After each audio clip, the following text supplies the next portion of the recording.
X bank ఉద్యోగి కుమార్ హత్య ఈ నెల 18వ తేదీ రాత్రి 10:30 గంటలకు జరిగిందని డాక్టర్ రిపోర్టు తెలిపింది. ఆ సమయంలో మీరు మీ ఇంట్లో ఒక లేడీ డాక్టర్ తో ఉన్నానంటున్నారు. కానీ ఆమె పేరు చెప్పలేకపోతున్నారు. ఆమె కారులో దిగిన మీరు ఆమె కారు నెంబరు గమనించలేదంటున్నారు. అంతేగాక కుమారశివం ప్రక్కన మీ చేతికర్ర బ్రాస్లెట్ పడి ఉన్నాయి. ఆ ఆధారాలను బట్టి చూస్తే మీరే అతన్ని చంపారని రుజువు అవుతోంది. ఐఎమ్ సారీ, ఈ హత్యతో నాకు ఎలాంటి సంబంధం లేదు లేదు లేదు. యువర్ ఆనర్, లేదు లేదు అని ముద్ద ఎంత బుకాయించినా 20 సంవత్సరాల క్రితం జరిగిన ఒక సంఘటన ఈ క్షణంలో కోర్టు వారు గుర్తు చేసుకోవాల్సిందిగా కోరుకుంటున్నాను. ఈ రఘురాముడు తన భార్య జానికి హతుడు కుమార్ గదిలో ఒకే ఒక రాత్రి 1 గంట అతనితో ఉన్న కారణంగా ఆమెకు కుమార్ కు అక్రమ సంబంధం ఉన్నదని ఆమెను వదిలివేశాడు. అంతేగాక అతని మీద ద్వేషం పగా పెంచుకున్నాడు. ఇన్నాళ్లు అజ్ఞాతంగా ఎక్కడో ఒంటరి జీవితం గడిపిన కుమారు అకస్మాత్తుగా తనకు తన వీధిలో ఎదురుగావడంతో పాత కక్షతో అతన్ని హత్య చేశాడు. చూడండి మిస్టర్ రఘు, మీ తరఫున వాదించడానికి ఎవరినైనా డిఫెన్స్ లాయర్ని పెట్టుకున్నారా? ఆయన తరఫున నేను డిఫెన్స్ లాయర్ గా వాదించబోతున్నాను. అక్కర్లేదు, నేను లాయర్ని, నా కేసు నేను వాదించుకోగలను. I can defend myself. I don't want anybody's support. రఘురాముడు గారు పేరు ప్రఖ్యాతులు ఉన్న లాయర్ అయినా ఆయన ప్రస్తుతం గుండె జబ్బుతో బాధపడుతున్న వ్యక్తి. అందుచేత వారి తరఫున వాదించే అవకాశం నాకు ఇవ్వాల్సిందిగా తమను కోరుతున్నాను. Yes, you can proceed. Thank you honour. చూడండి, 18వ తారీఖు రాత్రి 10:30 గంటలకు నేను మా ఇంట్లోనే ఉన్నాను. మీరు మీ ఇంట్లో ఉన్నట్లు ఒకే ఒక సాక్షి, లేడీ డాక్టర్. ఆమె పేరు అడగటం మర్చిపోయాను. గుండె నొప్పితో బాధపడుతున్న నన్ను ఆమె తన కారులో మా ఇంటికి చేర్చి ట్రీట్ చేసింది. పేరు తెలియని మనిషి మీ ఇంటికి ఎలా వచ్చింది చెప్పండి ప్లీజ్. నేను చెప్తాను. యువరానా, ఈవిడే నన్ను ట్రీట్ చేసిన lady doctor. Yes your honour, రఘురాముడు గారు హంతకుడు కాదంటానికి నేనే ప్రత్యక్ష సాక్షిని. Yes your honour. దేవుడి మీద ప్రమాణం చేసి అంతా నిజమే చెప్తాను, అబద్ధం చెప్పను. నా పేరు శ్రీలక్ష్మి, నేను డాక్టర్ని. 18వ తారీఖు రాత్రి 9:30 ప్రాంతంలో నేను మెడికల్ కాన్ఫరెన్స్ అటెండ్ అయ్యి ఒంటరిగా నా కారులో వస్తుండగా 2 రౌడీలు నా కారు ఆపారు. వాళ్ళు నన్ను అల్లరి పెడుతున్న సమయంలో రఘురాముడు గారు ఆ దారిని వస్తూ ఆ రౌడీలను ఎదిరించి నన్ను కాపాడారు. ఆ ఘర్షణలో వారి గుండె నొప్పి వచ్చింది. వారిని నేనే నా కారులో వారింటికి తీసుకెళ్లి ట్రీట్ చేశాను. మీరు రఘురాముడు గారిని వారింటి దగ్గర చేర్చినప్పుడు టైం ఎంత చెప్పగలరా? 10:10 వారింటి నుంచి మళ్ళీ బయటికి వెళ్ళినప్పుడు టైం ఎంత చెప్పగలరా? దగ్గర 11 గంటలై ఉండొచ్చు. అంటే ఆ రాత్రి 10 దగ్గర నుంచి 11 గంటల వరకు మీరు ఒంటరిగా ఆయన ఎవరన్నా? పోస్ట్ మార్టం రిపోర్ట్ను బట్టి కుమార్ ఆ రాత్రి సరిగ్గా 10:30 గంటలకు హత్య చేయబడినట్టు నిర్ధారణ అయింది. కానీ అదే సమయంలో ముద్దాయి రఘురాముడు గారు తన ఇంట్లోనే ఉన్నట్టు డాక్టర్ శ్రీలక్ష్మి సాక్ష్యంలో రుజువైంది.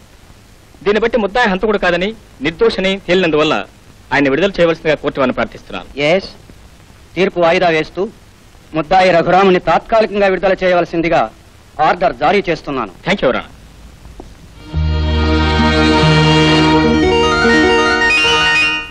చూసావా, ఒక్కోసారి పెద్దవాళ్ళు కూడా ఎంత చిన్న చిన్న తప్పులు చేస్తారు. ఆ రోజు నేను నీ పేరెడకపోవడం ఎంత పొరపాటైందో చూడు. రాజా, ఏమిటంత విసురుగా వెళ్ళిపోతున్నావు? వయసులో ఉన్న ఆడపిల్ల రఘురాముడికి ఏకాంత సేవ చేసిందట్రా. ఏ బంధం లేకుండా కోర్టుకొచ్చే సాక్ష్యం చెప్తుందా? పెళ్ళాన్ని వదిలేసిన బ్రహ్మచారి, ఈవిడ పెళ్లి కాని బ్రహ్మచారిని. దాంతో వాళ్ళ సంబంధం అర్థం చేసుకోవచ్చు కదా.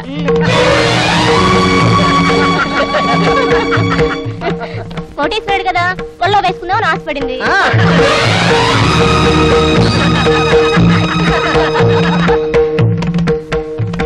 రాజా, లోకల మాటలు నమ్మి నన్ను అనుమానిస్తున్నావా? అనుమానిస్తే తప్పే ఉంది. రాజా, ఆడదాని శీలాన్ని శంకించడం మగవాడి జన్మ హక్కు. లోకుల మాటలు నమ్మి తాళి కట్టిన భార్యని అనుమానించి ఇంట్లోంచి తరివేసిన ప్రబుద్ధులు చాలా మంది ఉన్నారు. నేను నిన్ను ప్రేమించిన మాట, పెళ్లి చేసుకుంటానమాట వాస్తవం. కానీ లోకాన్ని, సంఘాన్ని ఎదిరించే శక్తి నాకు లేదు. నన్ను మర్చిపో. రాజా, అమ్మా, ఏమండి, మిమ్మల్ని ఉరి శిక్ష నుంచి తప్పించి నా మెడకురి తగిలించుకున్నాను. చూడండి, ఒంటరిగా పరా ఇంటికి వెళ్ళినంత మాత్రాన ఆడదాని శీలాన్ని అనుమానించడం న్యాయం అవుతుందా? చూడండి, ఒంటరిగా పరా ఇంటికి వెళ్ళినంత మాత్రాన ఆడదాని శీలాన్ని అనుమానించడం న్యాయం అవుతుందా? నన్ను రక్షించిన వ్యక్తి గుండె నొప్పితో బాధపడుతుంటే సేవ చేయడం పాపం అవుతుందా? తాను అన్నగా భావించే వ్యక్తి జబ్బుతో ఉంటే సేవ చేయటం పాపం అవుతుందా? నేను నమ్ముకున్న మనిషి నన్ను నమ్మకుండా లోకం కూసే కారు కూతల్ని నమ్మడం ధర్మం అవుతుందా? నేను నమ్ముకున్న మనిషి వివేకానికి విలువనివ్వకుండా గుడ్డి లోకం కూసే కారు కూతల్ని నమ్మటం ధర్మం అవుతుందా?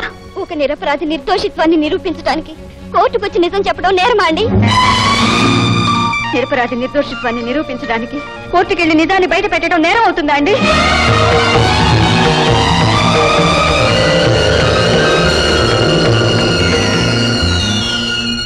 అసలు మీ మగాళ్ళకు మనసు అనేది ఉండదనుకుంటాను. చూడమ్మా, నీ ఆవేదన ఆక్రోశని అర్థం చేసుకున్నాను. అర్థం చేసుకోవటమే కాదు, నాకు కనువిప్పు కలిగించాయి. నీ రాజా నీకు దక్కేలా నేను చేస్తాను. నా మాట ప్లీజ్. రాజా, నువ్వు చెప్పినట్లు వివరాలన్నీ సేకరించా. ఆ రాంబాబు గారు జైల్లోంచి తప్పించి పారిపోయాడు. వాడు పనిచేసేది అష్టలక్ష్మి ప్రసన్న సిద్ధాంత దగ్గరట. వాడు స్థావరం లకోటా క్లబ్ అట. లకోటా క్లబ్? కొంచెం బెల్లం ముక్క పెట్టు అన్నట్టు ఎంత తేలిగ్గా అడిగావురా 5 లక్షలు. ఇవ్వను బా. ఇవ్వకపోతే నువ్వు చేసే వెధవ పనులని పోలీసు చెప్తాను. బెదిరిస్తున్నావా జబకడధషు? రాఘవరావుని హత్య చేసి 5 లక్షలు ఖరీదు చేసి లాకెట్ పట్టుకురారా అంటే వెధవ పేపర్ ప్రకటన నమ్మి ₹1 కోటి ఆస్తికి వారసులవుదామని వెళ్ళావు, పట్టుపట్టావు. అది నీ కర్మ, నీ పిండాకుడు, నీ తత్తినం. నీ పాపం ఆనాడితో పండింది అంతే. ఈనాటితో నీ పాపం కూడా పండిందిరా సిద్ధాంత్. నువ్వా? స్వాగతం సుస్వాగతం జబగడధషు.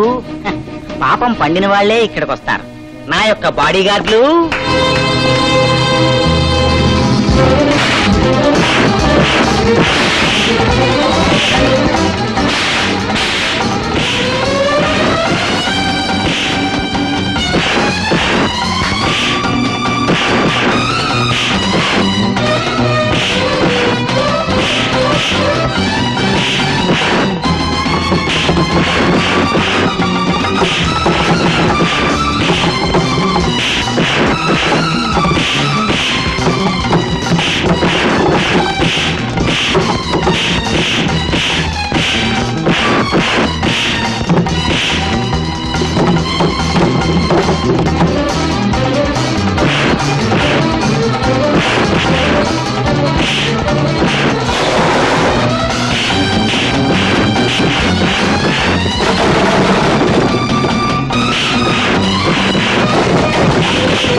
సిద్ధాంతి, నీ నిజ స్వరూపం బయటపడింది.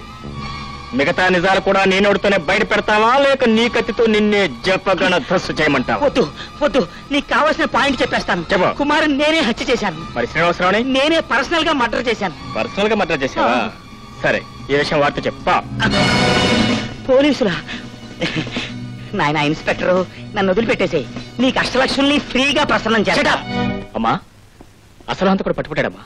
అల్లుడు ఆపదలో నుంచి అపార్థాలనే అంధకారంలోంచి బయటపడ్డాడు. అందుకు రాజా ఆడిన నాటకం నీ కోడల కన్నీళ్లు తోడ్పడ్డాయి.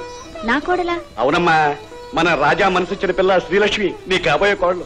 అమ్మా, సరిగ్గా నీ జీవితంలో జరిగిన సంఘటన శ్రీలక్ష్మి జీవితంలో కూడా జరిగింది. ఆమె నిర్భయంగా కోర్టుకు సాక్ష్యం చెప్పడం వల్లనే నాన్నగారు నిర్దోషం రుజువైంది. నాకేం అర్థం కావటం లేదు. అబ్బా, నీకు అర్థమయ్యేటట్టు చెప్పడానికి టైం లేదు జానకి. రఘురాములో ఇన్నాళ్ళు నిద్రపోతున్న వివేకం ఒక్కసారిగా మేల్కొంది. పశ్చాత్తాపంతో కుమిలిపోతున్నాడు. నిజంగానా? అవునమ్మా, నాన్నగారు ఇక్కడికి ఏ క్షణంలో రావచ్చు. ఆయన చూడగా నువ్వు కరిగిపోవద్దు, సంతోషంతో పొంగిపోవద్దు. తాను చేసిన పొరపాటుకి తానే నిన్ను స్వయంగా క్షమాపణ అడగాలి. మా మాట కాదన్నావంటే మేమిద్దరం నీకు విరోధం అయిపోతాం. ఏమిటి ఆంక్షలు? నేను మనసులో పూజించుకునే దైవం పశ్చాత్తాపంతో ఇన్నేళ్లకు నా ఎదుట నిలిస్తే నేనెలా? అడుగు. అమ్మా, నాన్నగారు వస్తారు, గట్టిగా ఉండవు. అమ్మా, ఇటు తిరుగు, నిన్నే తిరుగు. ఇటు ఇక వెనక్కి తిరగొద్దు, తలెత్తొద్దు. క్షమాపణ కోరే వరకు నోరు మెరపొద్దు.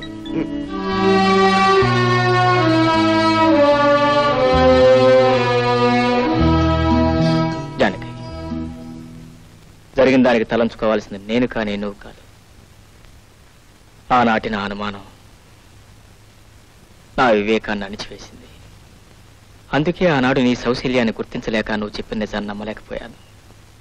మళ్ళీ ఈనాడు ఈ శ్రీలక్ష్మి పరితాపం నాలో పశ్చాత్తాపాన్ని కలిగించింది. మన పచ్చని కాపురంలో చుచ్చురేగటంతో ఒకళ్ళకొకళ్ళం దూరమై ఎన్నో ఏళ్ళు చీకట్లో ఉండిపోయాం. మన రాజాని మనసారా ప్రేమించిన ఈ శ్రీలక్ష్మి జీవితం నా మూలాన్ని వ్యర్థం కాకూడదు. మన అబ్బాయి అమ్మాయి విషయంలో ఏవో అపోహలు పెంచుకుంటున్నట్టున్నాడు. వాటిని నువ్వే తొలగించి వీళ్ళిద్దరి పెళ్లి జరిపించే బాధ్యత తీసుకోవాలి. నేనింత ప్రాధేయపడుతున్నా నువ్వు కన్నెత్తి చూడలేదు, పల్లెత్తి మాట్లాడలేదు. జానకి, నా మూలంగా ఒక ఆడదాని జీవితం ఇదివరకే మోడైపోయింది. ఇప్పుడు మరొక ఆడదాని జీవితం కూడా ఎడారిపోలైతే నేను చచ్చిపోయినా నా ఆత్మకు శాంతి లభించదు.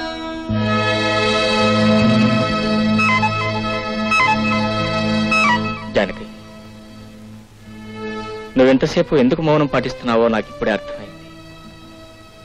మీ నాన్నగారు ఛాలెంజ్ నెరవేర్చడం కోసం. అంటే నా తప్పు క్షమించమని నేను నీ కాళ్ళమే పడాలి. మీ నాన్న చేసిన ఛాలెంజ్ కోసం కాకపోయినా నేను చేసిన తప్పు కోసమైనా. మీరెన్నడిగినా బదులు చెప్పలేని మూగదాన్ని అయిపోయారు. మీరే నన్ను క్షమించాలి.